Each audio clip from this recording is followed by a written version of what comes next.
Si. This meeting is being recorded. Parfait. Est-ce que tu veux bien nous introduire dans la prière? Attends, je lance moi aussi l'enregistrement. Ah ben oui, tu es lancé. Ah oui, d'accord. Ben, j'ai pas lancé, mais il est lancé pour moi aussi. Donc, OK. Très bien. On fait ça.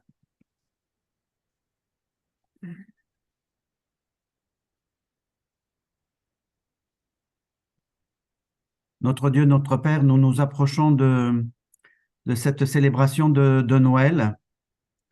Nous nous approchons de la période de l'Avent que nous voulons être une période où nous nous préparons à t'accueillir plus particulièrement, à accueillir tout ce que cela signifie dans nos vies, ta venue dans le monde, ta venue dans nos vies. Nous te rendons grâce par avance pour cette étude sur les textes qui annoncent ta généalogie. Nous te demandons voilà, de garder chacun d'entre nous, chacun à sa façon, au bénéfice de ta grâce et de ta parole. Nous nous confions en toi. Amen. Vous avez eu la curiosité de lire un peu les textes que je vous ai proposés ou pas? Vous n'avez pas eu le temps? Pas du tout, du tout, du tout. C'est un miracle que j'ai pu décrocher à temps tout à l'heure. Alors, J'ai dit à Daniel que j'avais essayé de lire et que j'ai trouvé ça pas facile. difficile pour moi. Enfin, bon. Donc, je vous ai sélectionné tout d'abord, et on va démarrer là-dessus, un texte absolument effarant que j'ai trouvé dans le livre des Nombres, au début, les 4 premiers versets du chapitre 5. Yahvé parla à Moïse. Alors Yahvé, j'ai retenu pour ce soir la version de la Bible de Jérusalem, qui est sans doute celle que je préfère. Tu peux redire la référence? Tu peux redire la référence? Nombre 5, versets 1 à 4. D'accord. Yahvé parla à Moïse et dit: ordonne aux enfants d'Israël de renvoyer du camp tout lépreux, toute personne atteinte d'écoulement ou qu'un cadavre aurait rendu impur. Hommes ou femmes, vous les renverrez. Vous les expulserez du camp. Ainsi, les enfants d'Israël ne souilleront pas leur camp où je demeure au milieu d'eux. Ainsi firent les enfants d'Israël. Ils les expulsèrent du camp. Les enfants d'Israël agirent comme Yahvé l'avait dit à Moïse. Je trouve ça absolument effarant. Imaginez que dans nos villes modernes aujourd'hui, on expulse tous les malades. Ça me paraît un peu inquiétant. Les pères de l'Église ont retenu 4 évangiles, dits canoniques. Il y a aussi les évangiles apocryphes, on en parlera une autre fois. 4 évangiles différents, pour ne pas dire divergents, tant au niveau de la relation des faits que des théologies proposées. Sur les 4, il n'y en a que 2 qui donnent des indications sur l'enfance de Jésus. Matthieu retient l'annonce à Joseph, la visite des mages, le massacre des innocents, la fuite en Égypte et l'installation à Nazareth. Tandis que Luc relate la naissance de Jean-Baptiste, l'annonce à Marie, la visite de Marie à Élisabeth, la naissance de Jésus et l'annonce au berger, la présentation de Jésus au temple, où il revient 12 ans plus tard. On ne peut pas faire des enfances plus différentes que ça. Mais ces mêmes évangiles nous présentent chacun une généalogie de Jésus, mais elles sont incompatibles. Ainsi, Joseph n'a pas le même père dans l'une et dans l'autre. Parole d'évangile, quel crédit doit-on leur accorder? Alors, on va commencer par quelques généralités sur l'importance et le rôle des généalogies dans la Bible. Ces 2 généalogies que je viens de citer, qu'on lira tout à l'heure, sont les seules pour tout le Nouveau Testament. Alors qu'elles sont nombreuses dans l'Ancien, généralement à l'occasion de recensements. Et dans la tradition sémite, qui est toujours en vigueur notamment en Arabie, chacun est identifié par son père et par la lignée des ancêtres qui le précèdent, remontant à Abraham et Adam et consacrant ainsi à chacun son statut de créature de Dieu. Et un très étonnant contre-exemple est donné au chapitre 24 et dernier du second livre de Samuel. Cette histoire est reprise dans le livre des Chroniques. L'Éternel, courroucé contre les Israélites, pousse David, roi bien installé à Jérusalem, à vouloir connaître l'importance de la population dont il dispose. David ordonne un recensement général du peuple. Les chefs de son armée obtempèrent à contre-cœur. Et après un périple de 9 mois et 20 jours, ils reviennent avec 2 chiffres bruts.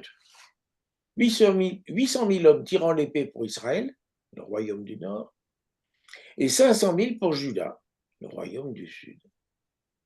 David se rend alors compte de son erreur et s'en repent. Pour des raisons de puissance militaire, alors que sa véritable puissance était en Dieu, il a fait compter son peuple comme du bétail, sans se préoccuper de savoir qui est qui et comment, réduisant ainsi les Israélites au seul rôle de porte-épée. La colère de Dieu est terrible.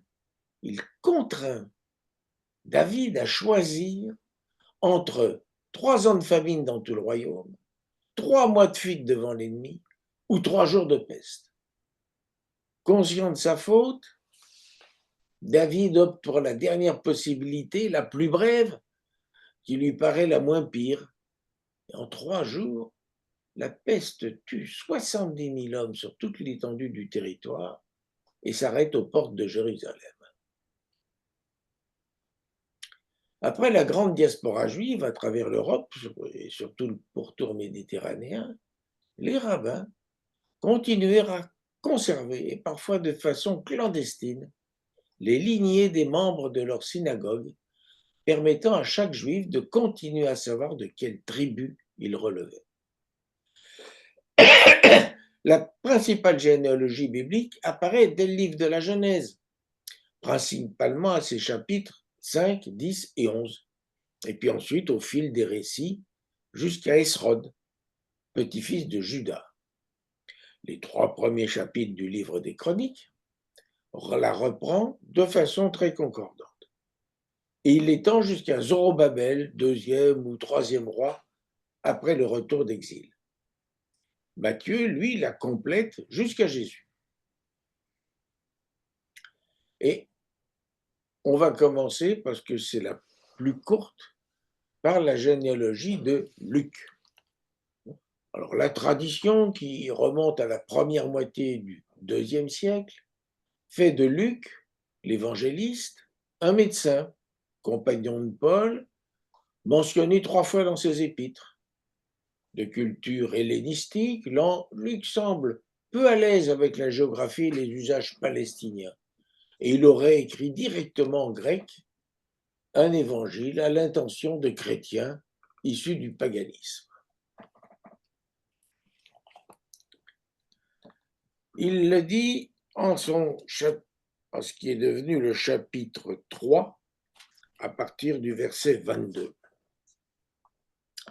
Et Jésus, lors de ses débuts, avait environ 30 ans, et il était, croyait-on, fils de Joseph, fils d'Élie, fils de Mathat, fils de Lévi, fils de Melchi, fils de Janaï, fils de Joseph, fils de Matthathias, fils d'Amos, fils de Naoum, fils d'Esli, fils de Nagai, fils de Mat, fils de Matthathias, fils de Séméïd, fils de Joseph, fils de Jobda, fils de Johanam, fils de Réza, fils de Zorobabel, fils de Salatiel, fils de Néri, fils de Melchi, fils d'Adi, fils de Kosam, fils d'Elmadam, fils d'Er, fils de Jésus, fils d'Eliezer, fils de Jorim, fils de Matatat, fils de Lévi, fils de Siméon, fils de Judas, fils de Joseph, fils de Jonam, fils d'Eliakim, fils de Méléa, fils de Ména, fils de Matacha, fils de Nathan, fils de David, fils de Jessé, fils de Jobed, fils de Boz, fils de Salah, fils de Nasson, fils d'Amidadab, fils d'Admin, fils d'Arni, fils de Hesron, fils de Pharès, fils de Juda, fils de Jacob, fils d'Isaac, fils d'Abraham, fils de Tara, fils de D'accord, fils de Sérouk, fils de Rago, fils de Phalek, fils d'Héber, fils de Salah, fils de Caïnam, fils d'Arpaxad, fils de Sem, fils de Noé, fils de Lamech, fils de Mathusalah, fils de Enoch, fils de Jared, fils de Malalel, fils de Caïnam, fils d'Énos, fils de Seth, fils d'Amman, fils de Dieu. Bon, on ne peut pas faire beaucoup plus sec, et j'admets bien volontiers que ce n'est pas une lecture qui parle beaucoup. Et cette généalogie donc, est déconcertante, il y a plus d'un titre. Et on ne comprend pas bien le besoin qu'a eu l'évangéliste qui s'adresse à des non-juifs, donc à des gens qui sont peu au fait des récits de l'Ancien Testament, de leur présenter une généalogie. On a vu, celle-ci, elle prend place après les récits de l'enfance, après le ministère et l'arrestation de Jean-Baptiste, et après le baptême de Jésus, le baptême qui est rapporté sans l'intervention de Jean-Baptiste, qui est déjà en prison, mais où s'affirme la dimension divine de Jésus. Tu es mon fils bien-aimé, tu as toute ma faveur, dit une voix venue du ciel. Et cette généalogie précède le début du ministère terrestre de Jésus, marqué, comme dans les autres synoptiques, par la tentation au désert, où s'affirme la dimension humaine de Jésus. Bon, clairement, elle n'est qu'indicative. Et c'est lui qui, dans le tout premier verset de son évangile, annonce qu'il s'est informé soigneusement de tout, je crois bon de préciser à l'occasion, Jésus, lors de ses débuts, avait environ 30 ans et était, croyait-on, fils de... Rien donc qui puisse infirmer la naissance virginale de Jésus, annoncée par l'ange à Marie au chapitre 1er. Il s'agit là d'une généalogie conforme à l'opinion publique de l'époque et non le fruit d'une recherche personnelle. Mais où Luc a-t-il pu la trouver? Car elle est souvent en contradiction avec ce que l'on retrouve dans les différents récits de l'Ancien Testament. Alors Luc remonte le temps depuis Jésus jusqu'à Dieu, en passant par David, Abraham et Adam. Il est d'ailleurs à cette occasion le seul dans tout le Nouveau Testament, avec une fois Paul, à mentionner Adam. Il fait donc de Jésus le triple héritier de David, à qui la royauté sur Israël avait été promise à lui et à ses successeurs à perpétuité, héritier d'Abraham, à qui il avait été promis de donner naissance à un grand peuple, et enfin héritier d'Adam, créé par Dieu lui-même, et de ce fait aussi le Fils de Dieu lui-même, réitération de l'affirmation par la voix descendue du ciel après le baptême, tu es mon Fils bien-aimé. Luc donne ainsi à Jésus une dimension plus universelle que Matthieu, qui fait partie, sa généalogie, à Abraham. Alors, vous ne l'avez peut-être pas remarqué, mais le nombre 7 est omniprésent dans cette généalogie. Luc compte ainsi 77 générations, c'est-à-dire 11 fois 7, d'Adam à Jésus, en comptant l'un et l'autre. Ou autrement formulé, 21 générations, 3 fois 7, d'Adam à Abraham, ces deux-là compris, 14 générations, 2 fois 7, d'Abraham non compris jusqu'à David inclus, et 42 générations, 6 fois 7, après David, non compris, jusqu'à Jésus inclus. Je pense qu'en cherchant bien, mais je n'ai pas pris le temps, on trouverait certainement encore d'autres subdivisions intéressantes, plus subtiles. Alors, d'un évangile à l'autre, les noms peuvent changer. Et il est très probable que Luc a retenu sans doute la version grecque de ces noms, alors que Matthieu aurait retenu plutôt la version hébraïque. Par exemple, l'épouse de Rahab s'appelle Salma chez Matthieu et dans les chroniques, et chez Luc, il devient Salah. Mais ça s'explique pour des raisons culturelles. Mais en dehors de cela, très souvent, les deux généalogies sont incompatibles. Alors, Luc, suivant la version des Septante, introduit un second Caïnam, ou Kénan, ou même Caïn, dans la descendance de Noé entre Arphaxad et Salah.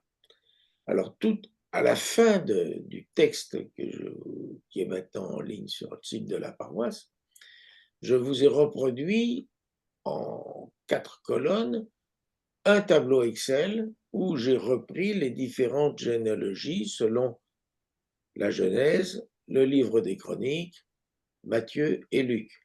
Et vous verrez que là, effectivement, il y a une 13e génération qui n'apparaît que là. Pourquoi? On ne sait pas. Après Esron, c'est un petit-fils de Judas, lui-même fils de Jacob. Luc voit 2 générations, Ami puis Admid, là où Matthieu et l'Ancien Testament n'en voient qu'une, Ram ou Aram, ce qui n'est quand même pas le même nom. Mais surtout, ce qui est particulièrement important et inquiétant, Luc fait d'un autre fils de David, Nathan, l'ancêtre lointain de Jésus. Or, ce Nathan, qui était le 3e fils de Bethsabée, alors que le Salomon en était le 4e, n'a jamais régné, ni tenté de régner. Et ça vient affaiblir la croyance de l'époque qui voyait en Jésus l'héritier légitime du trône d'Israël en sa qualité de descendant des anciens rois. Et à partir de là, les 2 généalogies n'ont guère de points communs, sauf peut-être 2 rois, c'est-à-dire des descendants de Salomon, qui n'est pas cité dans la généalogie de Jésus par Luc, Salatiel, et son petit-fils ou fils, on ne sait pas très bien, Zorobabel.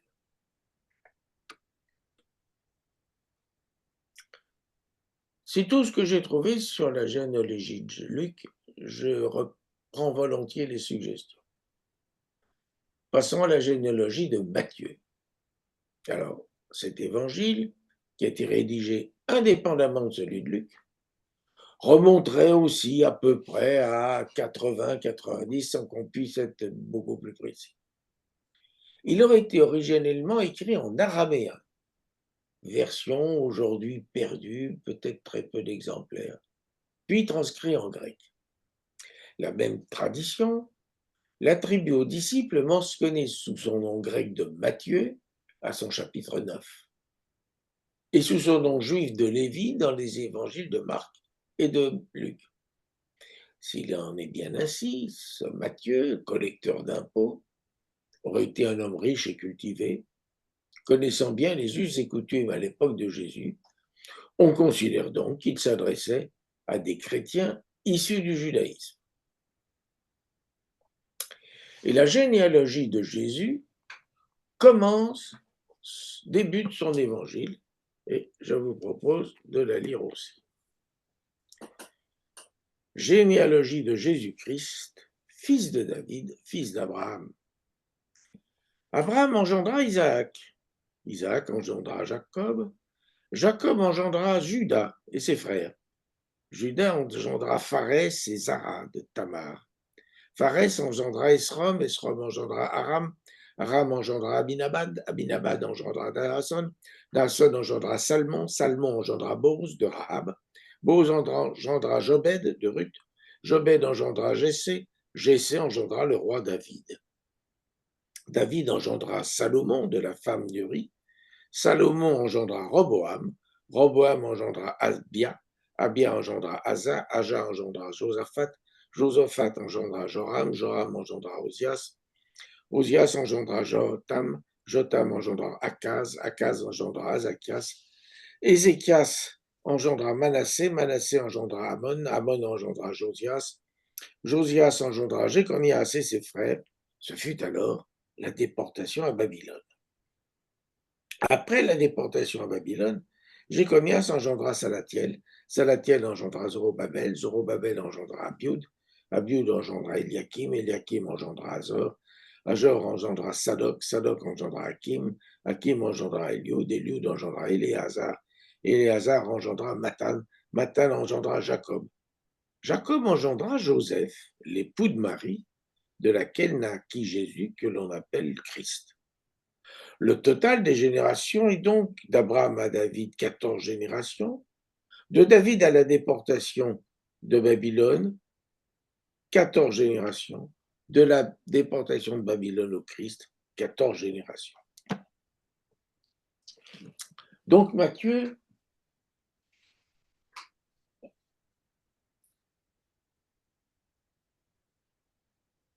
fait débuter son évangile par cette généalogie. Il va donc pour ainsi ancrer son statut de Messie, il utilise 2 ou 3 fois le mot Christ, dans la tradition des prophètes qui, elle, quoique de façon très très approximative,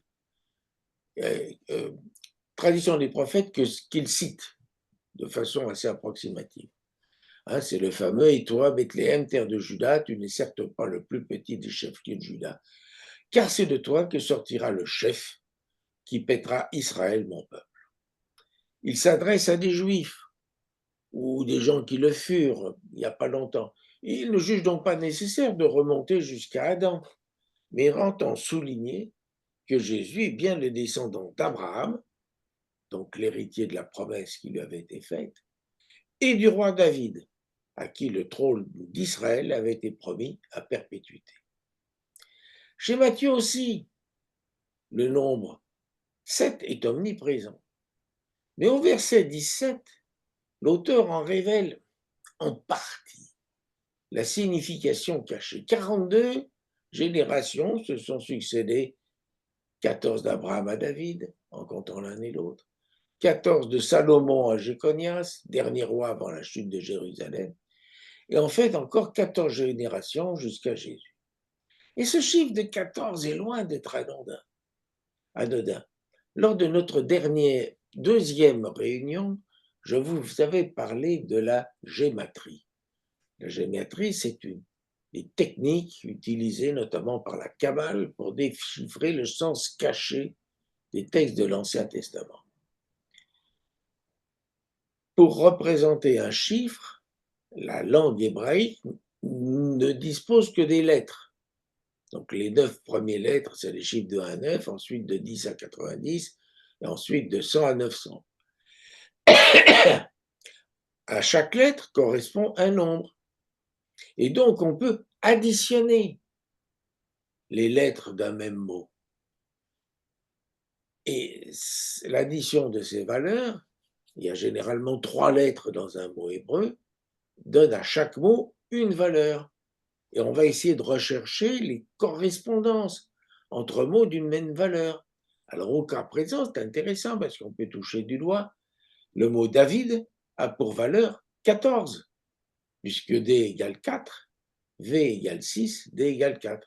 D, c'est la 4e lettre de l'alphabet hébraïque et V, la 6e.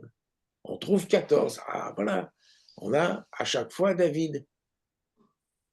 Est-ce que c'est ça la vérité? Non, mais c'est intéressant d'essayer d'imaginer un peu ce qu'ont voulu dire et sous-tendre les auteurs.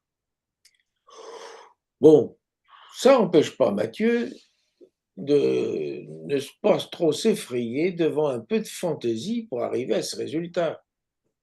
3 fois 14, c'est très beau.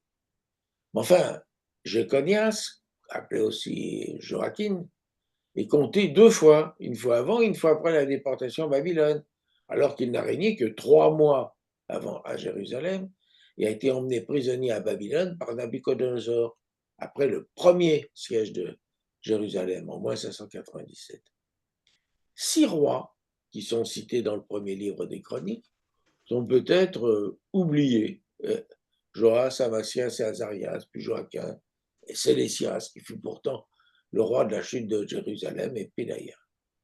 Enfin, Matthieu trouve 28 générations après David et jusqu'à Jésus, alors tout à l'heure, on a vu que Luc envoie 42.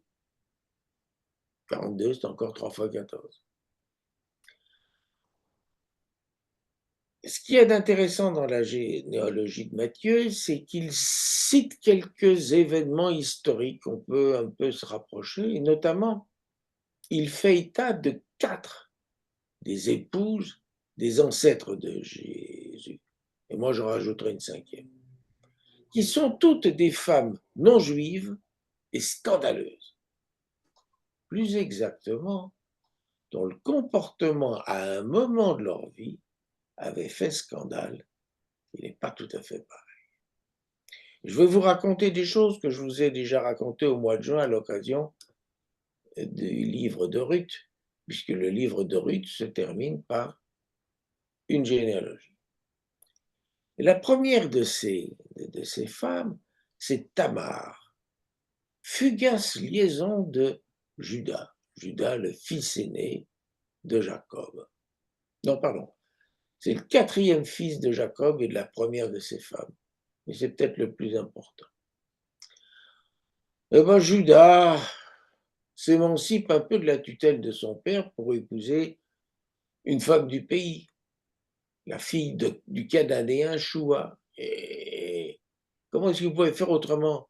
La famille de Jacob était encore restreinte et il ne pouvait pas épouser sa sœur. Et cette Cananéenne va lui donner 3 fils, Er, Onan, et puis, comme souvent, le troisième arrive quelques années plus tard, Sheila. Et le moment venu, Judas choisit pour son aîné Er une autre cananéenne dont on a le nom, c'est Tamar.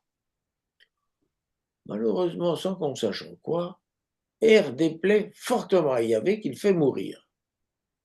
Et selon la loi du Lévira, on va trouver un exemple très concret, cette loi qui est toujours pratiquée dans certains pays d'Afrique subsaharienne, lorsqu'un homme marié vient à mourir sans laisser de fils, sa veuve doit épouser l'un des frères avec lequel il cohabitait. Le premier fils à naître de cette union est alors considéré comme issu du défunt, porte son nom et reçoit ses biens. Le frère suivant, Onan, apprécie peu d'avoir à engendrer un fils qui ne soit pas le sien. Il préfère s'adonner une pratique et qui porte encore son nom. Ceci déplaît aussi à Yahvé qu'il fait mourir aussi. Judas, craignant pour la vie de son troisième, renvoie Tamar vivre comme veuve chez son père, en attendant que le troisième ait grandi.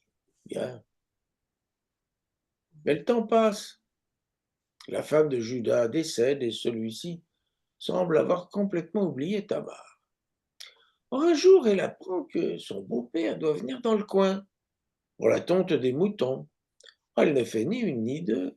Elle troque ses habits de veuve contre des habits de prostituée, reconnaissables à l'époque à son voile, et s'installe sur le chemin que devait emprunter Judas. Ce dernier, veuf depuis peu, se laisse tenter, et ainsi s'engage la traditionnelle négociation sur la rétribution de l'acte. Que me donneras-tu demande Tamar. Judas propose de lui envoyer un chevreau de son troupeau dès le lendemain.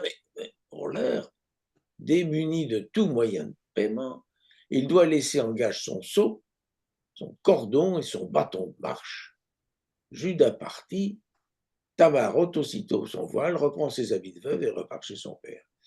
Alors le sceau, c'était un petit rouleau d'argile gravé et qui servait pour les signatures d'actes d'authentification. On le roulait dans l'encre et puis voilà. Et ce rouleau, c'est un petit tuyau, était creux et on passait dans le creux un cordon. Donc on portait sur soi sa signature.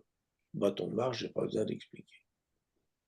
Dès le lendemain, Judas envoie un ami porter à la prostituée dont il avait bénéficié des faveurs le chevreau promis pour reprendre ses objets laissés en gage. Mais au lieu indiqué, l'ami ne trouve personne. Alors il s'enquiert auprès des habitants voisins pour savoir où était le point d'attache de cette personne, et il lui répondit qu'il n'y a jamais eu de prostituée en ce lieu. L'ami rapporte le résultat de ses recherches à Judas, qui, après tout, se dit qu'il s'en sort à bon compte.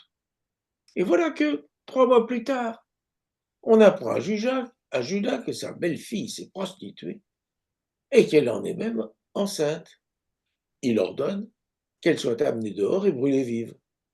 Amenée devant lui, Tamar lui répond qu'elle est enceinte de l'homme à qui appartiennent sceaux, cordons et bâtons qu'elle lui présente.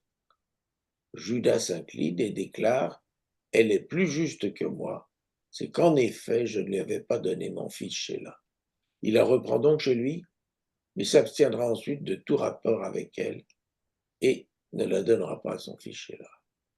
Au moment de l'accouchement, il s'avère qu'on est en présence de jumeaux. L'un d'eux tend la main, hors du ventre de sa mère. Une sage-femme y attache un fil écarlate et dit « C'est lui qui est sorti le premier. » Le bébé rentre sa main et c'est son frère qui sort le premier, après les Pérès, pour s'être ouvert une brèche. Vient ensuite l'autre frère, celui au fil écarlate, nommé Zéra. La lignée de Jésus comprend donc le fruit d'au moins un inceste, d'une rencontre unique et totalement improbable. Mais que peut-on reprocher à Tamar? Jésus craignait qu'elle ait le mauvais œil et qu'elle fasse mourir son dernier-né comme les deux autres. Mais Tamar ne fut pour rien dans leur sort. C'est Yahvé qui les fit mourir, et parce qu'il lui avait déplu. Tamar n'a rien à se reprocher, et Judas lui-même le reconnaît.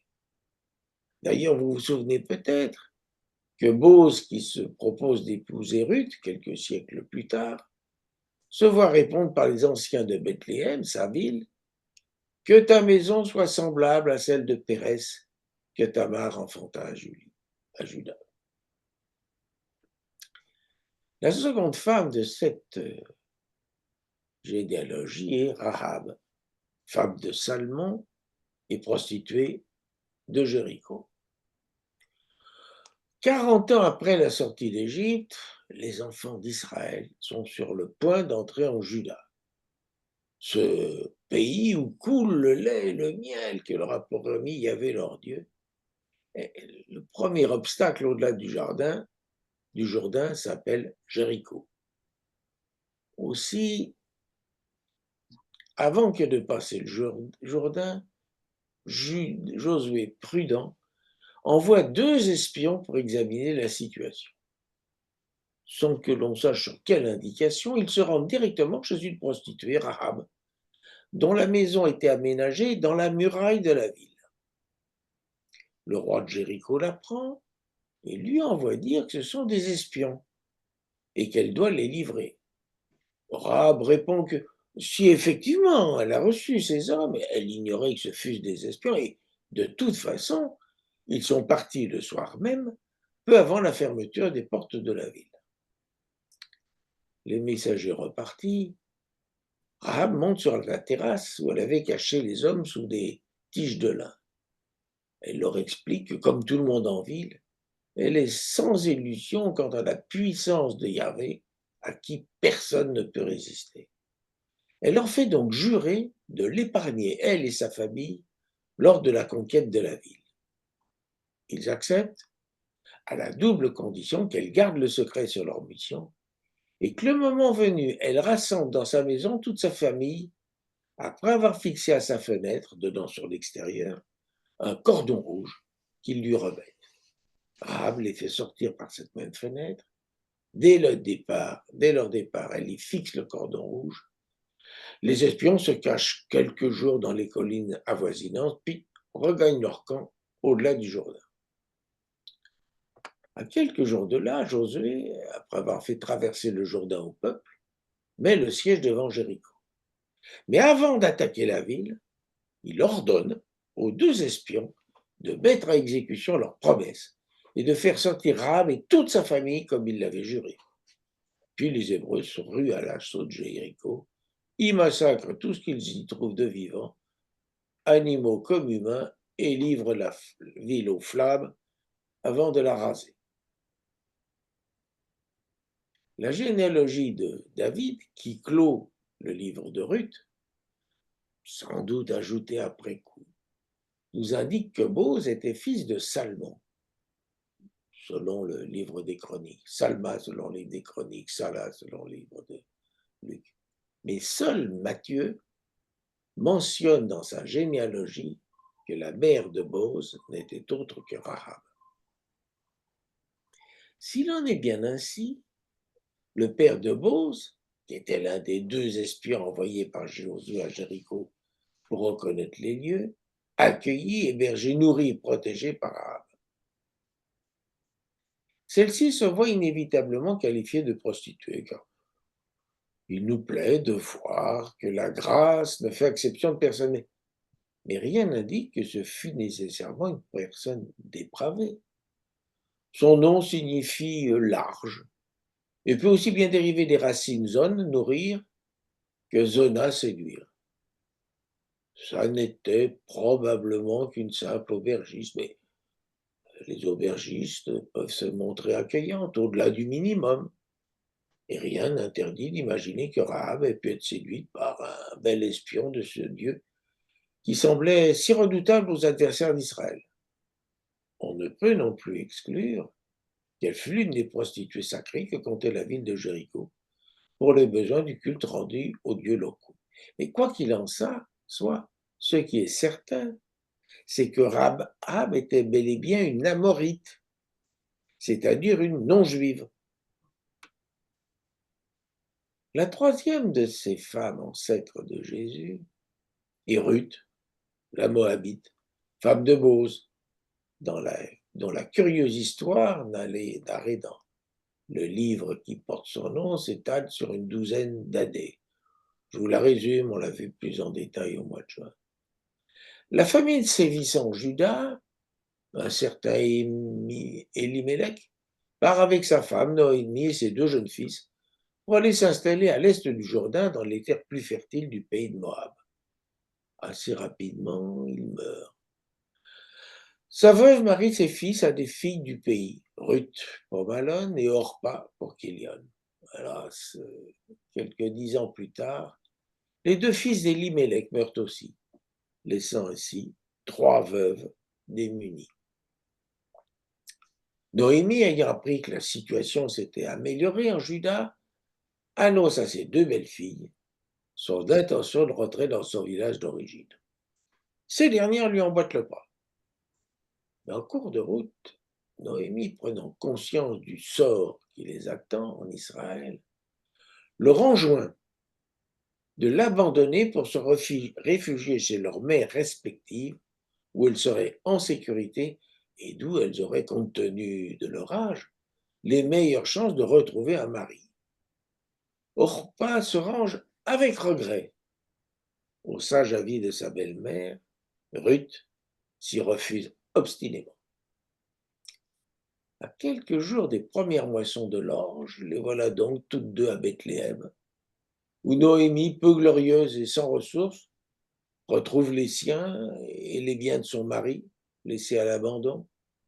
Ruth y est une étrangère, issue d'un peuple dont la réputation était exécrable aux Israélites. Ruth estime que c'est à elle qu'il revient d'assurer la subsistance matérielle de sa belle-mère et d'elle-même. Une seule possibilité pour elle, glaner derrière les moissonneurs.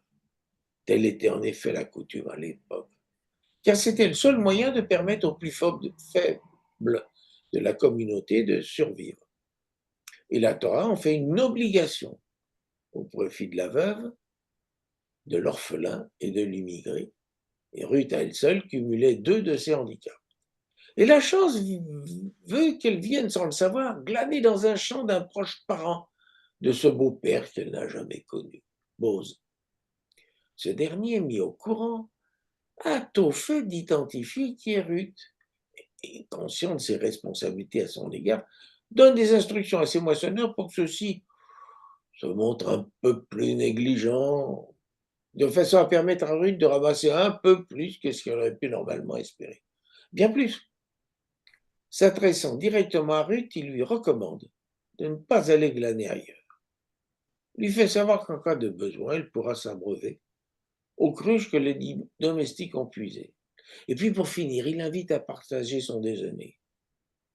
Au soir de la première journée, Ruth rapporte ainsi, après battage, environ 40 litres de grains. De quoi avoir pour au moins un mois. Mise au courant du détail de la journée, Noémie comprend le parti qu'elles pourront tirer de la situation, mais elle n'en dit encore rien à Ruth. Elle lui recommande seulement de s'attacher aux domestiques de Bose pour continuer à glaner pendant toute la durée des moissons, qui s'étalent sur 5 à 7 semaines au total, celle du blé succédant à celle de l'orge, 2 ou 3 semaines plus tard. L'époque du vanage venu. Le vanage, c'est donc la séparation du grain de la balle. Noémie recommande à sa belle-fille de se parler. Et la nuit venue de venir discrètement se coucher au pied de Bose, qui dort sur son aire de vanage, de peur des voleurs. Et oui, il y avait là amassé les grains, et la tentation était forte pour un peu les malandrins d'essayer de venir un peu voler directement cette richesse.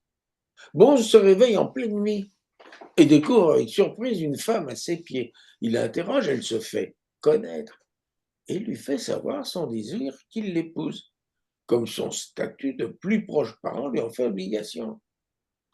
Bose est ravi, mais il objecte néanmoins qu'il n'est pas le plus proche parent d'Elimelech et qu'il ne peut satisfaire la demande de Ruth comme il le souhaiterait lui-même que si ce plus proche parent se désiste. Noémie tient de son mari une parcelle de terre qu'elle doit vendre pour subvenir à ses besoins et sur laquelle ce plus proche parent a un droit de priorité. Interrogé sur ses intentions, il fait savoir qu'il est bien disposé à racheter le champ d'Elimelech. Bose lui rappelle alors qu'en pareil cas, il doit aussi racheter, c'est-à-dire épouser, sa veuve. Apprenant qu'en cas de renonciation de sa part, Bose viendra à ses droits, l'autre parent fait savoir qu'il renonce en raison de sa propre situation patrimoniale. Libre, Bose peut donc épouser Ruth, qu'il va lui donner Oved, mais Oved c'est aussi le fils de Balod, le petit-fils de Noémie, mais c'est surtout l'ancêtre du roi, un ancêtre du roi David et de Jésus. Ruth est fille du royaume de Moab. Dans les récits de l'Ancien Testament, Moab, voisin d'Israël, constitue l'ennemi par excellence. Il y a plusieurs raisons à cela. Moab, c'est l'un des peuples qui se sont opposés au passage du peuple hébreu vers la terre promise au sortir de 40 années d'errance dans le désert, malgré la promesse de passer aussi discrètement que possible. Bien plus, Balak, roi de Moab, avait fait venir de fort loin et à prix d'or le devin réputé Balaam pour maudire Israël. Mais sur les injonctions de Yahvé, Balaam avait dû à 3 reprises bénir Israël au lieu de le maudire, aux grandes dames de Balak. Israël s'étant provisoirement installé dans la partie ouest de Moab, apparemment sans coup férir, ses fils s'étaient unis avec les filles de Moab et avaient participé à leur culte polythéiste impie, au risque pour Israël de perdre sa spécificité. Dans sa colère, Yahvé avait fait périr 24 000 Hébreux infidèles. La sanction de cette attitude hostile fut drastique. Le Moabite, comme l'Ammonite, serait exclu à jamais de l'Assemblée d'Israël, même leurs descendants à la 10e génération. Alors que les descendants de l'Édomite, Édom c'était Ésaü, le frère de Jacob, et de l'Égyptien étaient admis à l'Assemblée d'Yahvé à la 3e génération. Voilà comment Moab était devenu l'ennemi héréditaire d'Israël. Mais ça ne dit pas pourquoi. Il faut pour cela comprendre. Pour comprendre ce pourquoi, il faut remonter beaucoup plus loin, au temps des patriarches. En ce qui n'était pas encore la Chaldée, à Ur, vivait Téra, 9e descendant de ligne directe de Sem, fils de Noé. Et Téra eut 3 fils. Nahor, 3 fils, Abram, Nahor et Haran. Haran, le plus jeune, n'eut qu'un fils, Lot, et il mourut à Ur. Après ce décès, Téra et les siens quittèrent Our pour Haran, à l'actuelle frontière syro-turque sur l'Euphrate. Longtemps après, Abraham, laissant sur place son père et son frère Nahor, part vers Canaan, emmenant avec lui Lot et les siens. Une dispute ayant éclaté entre leurs bergers respectifs, les deux hommes se séparent. Abraham s'établit en Canaan, alors que Lot va plus à l'est, dans ce qui sera le pays de Moab, et s'installe à Sodome. L'inconduite des habitants de cette ville étant parvenue aux oreilles de Yahvé, celui-ci en décide la destruction totale, à l'exception de Lot et des siens. Les anges de Yahvé les font sortir de Sodome. Les fiancés de ces deux filles refusent de les suivre. Ils subiront donc le sort du reste de la ville. L'épouse de Lot, elle, est changée en statue de sel pour avoir regardé derrière elle lors de sa fuite. Et donc Lot et ses filles s'installent tant bien que mal dans une grotte, dans une montagne au sud-est de la mer Morte. Les jeunes filles, encore vierges, pouvant croire qu'elles étaient désormais seules au monde et désespérant d'assurer, tout avait été détruit dans la région.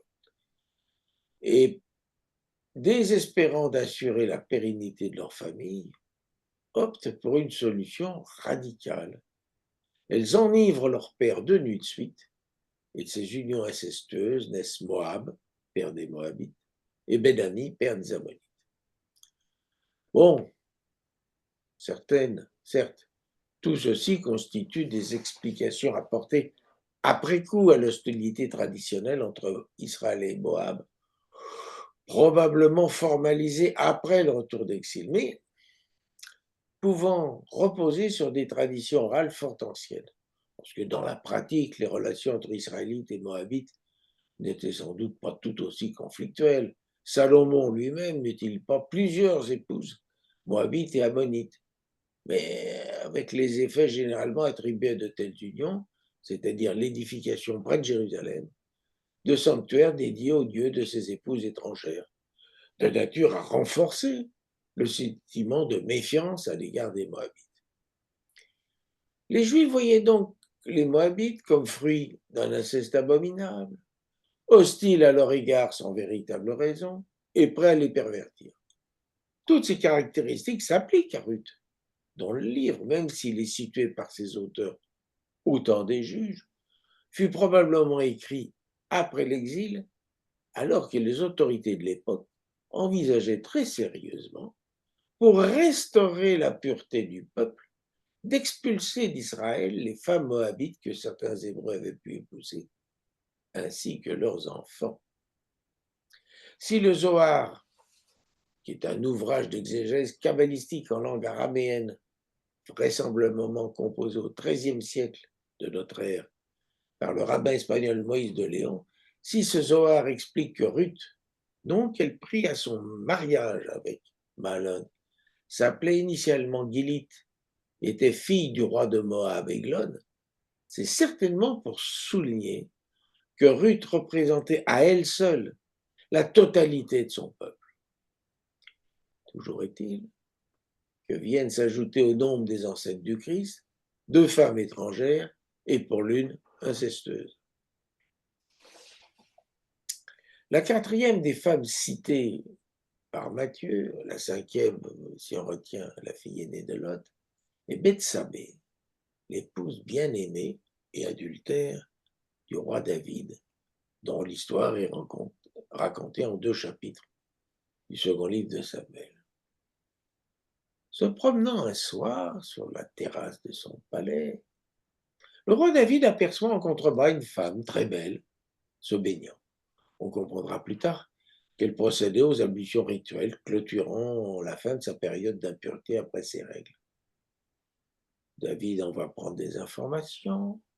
On lui explique qu'il s'agit de Bethsabée, la femme de l'un de ses officiers, le Hittite Uri, pour l'heure en campagne contre les Ammonites, sous les ordres de Joab, le chef de ses armées.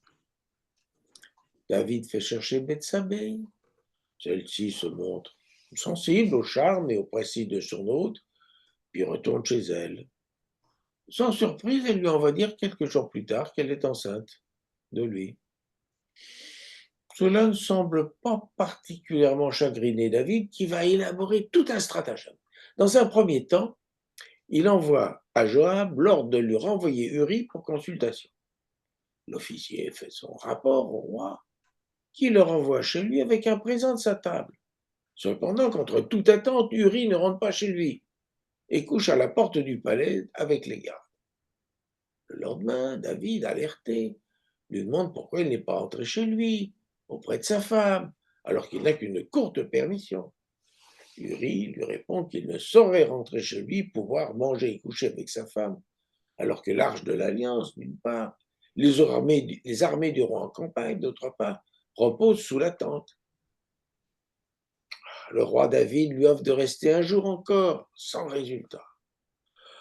Le troisième jour, il l'invite à manger et à boire avec lui. Il l'enivre, sans autre effet. Le matin du quatrième jour, il lui remet un message apporté à Joab, dans lequel il lui ordonne de placer Uri en tête de l'assaut sur la ville. La manœuvre réussie, Uri laisse la ville. Après que Bethsabée a informé la mort de son mari, en eut fait son deuil, David la recueille chez lui et en fait sa femme. Elle accouche d'un garçon. Tout va bien. Il y en a toutefois qui n'apprécient pas du tout la manigance, c'est Nathan, le prophète, que Yahvé envoie faire vertement la morale à David. Celui-ci reconnaît sa faute et s'en reprend. Il restera l'admirable psaume 50 que la tradition attribue à David quand Nathan, le prophète, vint à lui parce qu'il était allé à Bethsabée. David aura la vie sauve, c'est l'enfant qui mourra. Pour autant, David reste amoureux de Bethsabée, qui lui donnera d'autres fils, dont Salomon, aussi appelé Yédia, aimé de Dieu, qui lui succédera sur le trône et qui sera donc le lointain ancêtre de Jésus, selon Matthieu, et pas selon Luc. J'en arrive à la conclusion. D'abord, pourquoi ces généalogies? Les évangélistes ont-ils cédé à la mode? Paul, dans sa première épître à Timothée, dénonce l'intérêt excessif porté aux généalogies. C'est donc que c'était dans l'air du temps. Certains croyants voulant y voir l'argument légitimant par son ascendance terrestre, la personne et la mission de Jésus. Mais à bien y regarder, curieuse légitimation. Selon Matthieu, je trouve 5 femmes dans les ancêtres de Jésus. On pourrait en trouver d'autres par la lecture des récits concernant leurs époux. 5 femmes, dont une seulement descendante brave, Bethsabée, fille d'Éliab, lui-même fils d'un conseiller reprochable de David, Achitophel, dont on ne sait pas comment elle a pu épouser un Hittite. 2, l'aînée des filles de Lot, et Tamar, ont infanté après un inceste. Une, Bethsabée, peut se voir reprocher un adultère, même si à l'époque de la conception de Salomon, Bethsabée était devenue une épouse officielle de David. Une, enfin, Rahab est qualifiée de prostituée. Toutes ont en commun d'avoir été l'occasion d'une transgression de la Torah. Une seule, Ruth, est présentée comme vertueuse et irréprochable. C'est tout de même au départ une païenne, représentante de l'ethnie Oni des Moabites. Voilà qui met un vieux coup au mythe de la pureté du peuple d'Israël. Et j'y voilà la réponse à ce très étrange texte que je vous ai lu en début de séance, où les Israélites expulsaient de leur camp pour en préserver la pureté tous ceux que certains aléas de la vie rendaient impurs, alors que c'est à ces moments-là qu'ils auraient le plus besoin de s'approcher de Dieu. De toute la généalogie de Matthieu, Ruth est certainement la femme la plus intéressante, dans la mesure où sa présence soulève au moins 3 questions. Il faut être très prudent avec l'authenticité des récits historiques de l'Ancien Testament, que les archéologues ont beaucoup de mal à corroborer. On doit, cependant, reconnaître leur cohérence. Alors, dans ces conditions, Qui était vraiment Ruth? Première hypothèse, un personnage ayant effectivement existé à l'époque des juges, dont il n'est fait mention dans aucun autre texte de l'Ancien Testament, et que les auteurs du livre portant son nom ont sorti de l'oubli on ne sait comment, probablement après le retour d'exil, quelques 800 ans plus tard. Ou bien un personnage créé de toutes pièces par ces auteurs qui voulaient s'opposer aux intentions d'Esdras d'expulser les Moabites que certains Hébreux, et non des moindres, avaient épousés, ainsi que les enfants nés de ces unions. Jésus serait-il ainsi descendant d'un personnage fictif? Deuxième question, si la judéité se transmet par les femmes, ces enfants ne pouvaient être considérés comme juifs, et en tant que Moabites étaient interdits d'accès à l'Assemblée d'Israël. S'il en est bien ainsi, Obed, le fils de Ruth et de Boz, ou Malan, ne pouvait être considéré comme hébreu, non plus que ses descendants, David puis Jésus. Puis troisième question, c'est quoi le véritable critère d'appartenance au peuple de Dieu? La naissance et le respect strict de ses lois, us et coutumes, en l'occurrence la Torah, ou bien le résultat d'un choix libre et volontaire, pas forcément totalement réfléchi. À sa belle-mère qui lui enjoint de retourner vers son peuple et c'est Dieu, son peuple, c'est Dieu, Ruth réplique, où tu iras, j'irai, ton peuple sera mon peuple et ton Dieu sera mon Dieu. Très clairement, ni Matthieu ni Luc n'ont voulu, n'auraient d'ailleurs pu, faire œuvre d'historien. Il faut voir ces généalogies, probablement des ajouts au texte originel, à ce que nous disent les exégètes, comme des constructions théologiques. À quelle fin? La présenter Jésus non comme l'héritier d'un seul peuple, hébreu, idéal pur et saint, mais de toute l'histoire du monde, avec ses imperfections et ses vicissitudes. L'héritage, cela inclut tout l'avoir accumulé par les ancêtres, mais cela comprend aussi toutes les dettes non apurées. Pour Paul, comme pour Marc au premier verset de son évangile, la seule filiation qui importe, c'est la filiation divine. Jésus-Christ, Fils de Dieu. Voilà pour ce soir. Merci.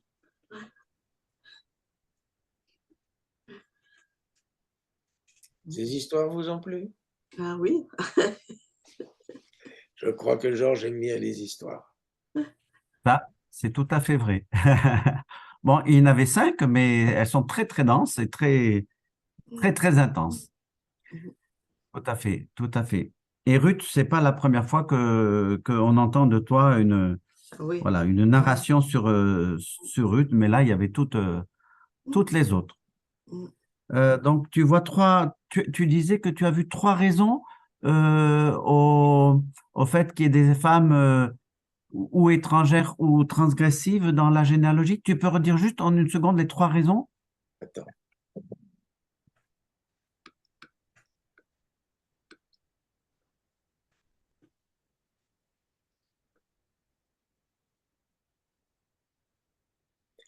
Concluons.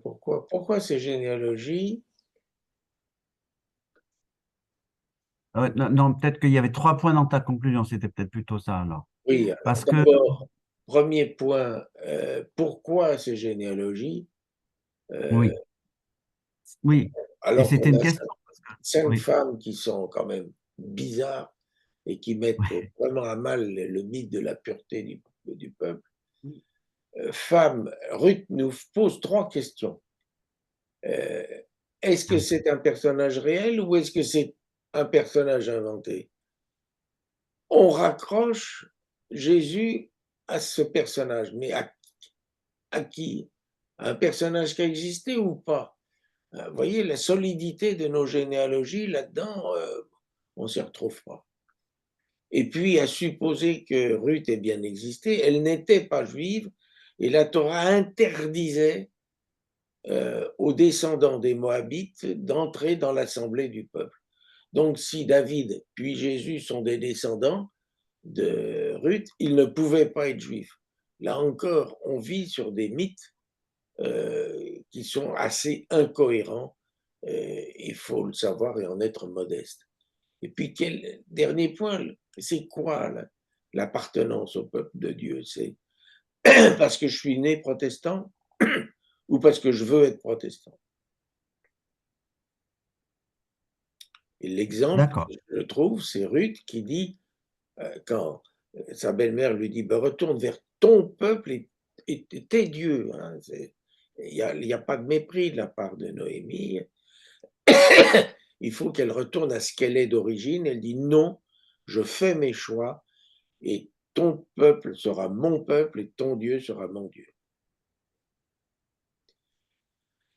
Je trouve que tout ce que tu nous dis et toutes ces généalogies nous font vraiment, vraiment approcher de Noël, en fait, parce que Noël, c'est vraiment l'arrivée de Dieu, mais dans la simplicité, dans l'humilité, En le humanité. désir d'être, le désir d'être avec les pauvres, avec les personnes différentes. Je suis venu appeler les pécheurs et non pas les justes. Et moi, c'est une chose bon, qui est très connue, mais qui me frappe vraiment particulièrement dans la venue de Jésus, c'est combien il est tout le temps fâché avec les pharisiens qui représentent la pureté, le respect de la loi théoriquement et de l'ordre, et combien Jésus est tout le temps à côté et très proche des personnes faibles, des personnes qui sont considérées comme des pécheurs ou comme ou des pécheresses. Il prend tout le temps la défense des personnes qui sont pas dans l'ordre établi. Et je trouve très touchant dans cette généalogie, dans ces généalogies, surtout là avec les 5 femmes, c'est qu'au fond, finalement, il y a déjà le message et de Noël, de la simplicité et d'une façon de devenir différente, mais surtout du fait que Jésus se rapproche des personnes faibles. Et le fait de dire, mais c'était déjà dans sa généalogie, ça veut dire c'est profondément dans son être d'être proche des gens qui ont des Jésus, histoires tortues, quoi, difficiles. Jésus est l'héritier de toute Oui. l'histoire du monde. Je crois que c'est ça qu'il faut retenir et d'une humanité qui a connu des hauts, des bas, etc. Et les pécheurs, vus par alors les pharisiens, ce sont les séparés.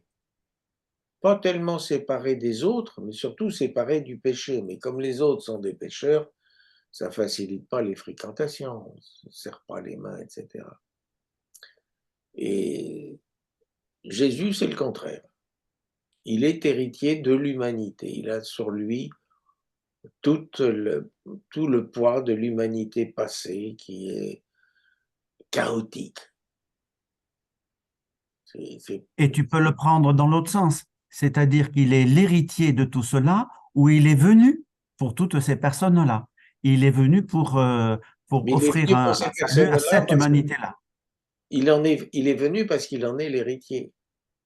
Oui, oui, Ça le bien sûr. qualifie, si tu veux, toute cette ascendance qui est le contraire de la pureté rêvée. Alors, le mois prochain, et là aussi, on va préparer Noël, on va parler de Jean-Baptiste. Et Jean-Baptiste, c'est le dernier prophète de l'Ancienne Alliance. Et c'est le précurseur, il va annoncer Jésus. Mais il va annoncer un Jésus qui est aux antipodes de ce que va faire Jésus. Autrement dit, il n'a absolument pas compris. Il annonce, il va vanner, il va séparer le grain de la balle, il va nettoyer, il va purifier. Or, Jésus va faire exactement le contraire. Tu es futé, hein? Tu nous annonces à chaque fois, le menu de la fois suivante. Et vous Je verrez, devrais faire comme toi à la fin de mes Jean-Baptiste, prédictions. c'est très intéressant et je considère personnellement que les évangiles le traitent mal. Il a eu beaucoup plus d'importance à l'époque que ça. Mais il est en porte-à-faux complet. Puisqu'à un moment, il envoie des disciples, depuis sa prison, il envoie des disciples vers Jésus en disant, bon, alors c'est vraiment toi, il faut qu'on attende un autre. Et Jésus va lui répondre, mais lui répondre à sa façon, à lui, Jean-Baptiste, que Jean-Baptiste puisse comprendre. Il va répondre avec des textes de l'Ancien Testament. Les boiteux marchent, les aveugles voient.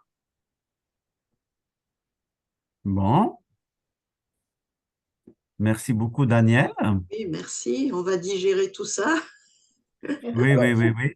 le texte est déjà sur le site de la paroisse, Fabienne l'a déjà lu. Je reviens là-dessus. Les 2 dernières pages, c'est le recensement des généalogies. Ça marche très très bien. On prend un tableur Excel ou un logiciel de généalogie contemporain et on retrace tout ça. Ces généalogies ne sont pas cohérentes, elles ne tiennent pas la route. Donc j'ai essayé de trouver d'autres explications de leur raison d'être. Sauf si elles sont cohérentes au niveau symbolique, justement, bien sûr. Voilà. Et Mais là voilà. encore, préservons-nous du mythe de la vérité. Les évangiles ne nous racontent pas et ça ne présenterait aucun intérêt. Les évangiles nous expliquent quelque chose. Quoi? On cherche. C'est une recherche un peu individuelle, un peu personnelle. Je suis toujours ravi de partager mes recherches avec vous. Et j'avais regardé un peu sur Internet, mais quand on parle de l'arbre de Jessé, c'est généalogie ou Alors, c'est la généalogie de Jessé. Jessé était un petit-fils de Ruth ou arrière-petit-fils de Ruth et grand-père ou grand-père de David. D'accord. Alors, pourquoi l'arbre de Jessé? Je ne sais pas, mais l'Église catholique y tient beaucoup. Ah, plus les quatre, ouais. L'Église catholique a c'est une Église totalitaire. Totalitaire, ça veut dire qu'il y a la réponse à toutes les questions. Mm. Et l'Église catholique a pour mission de rendre tous ces textes cohérents, alors qu'ils sont totalement incohérents. Donc on n'a plus de questions à se poser, c'est comme ça. Alors on prend, je vous citais que le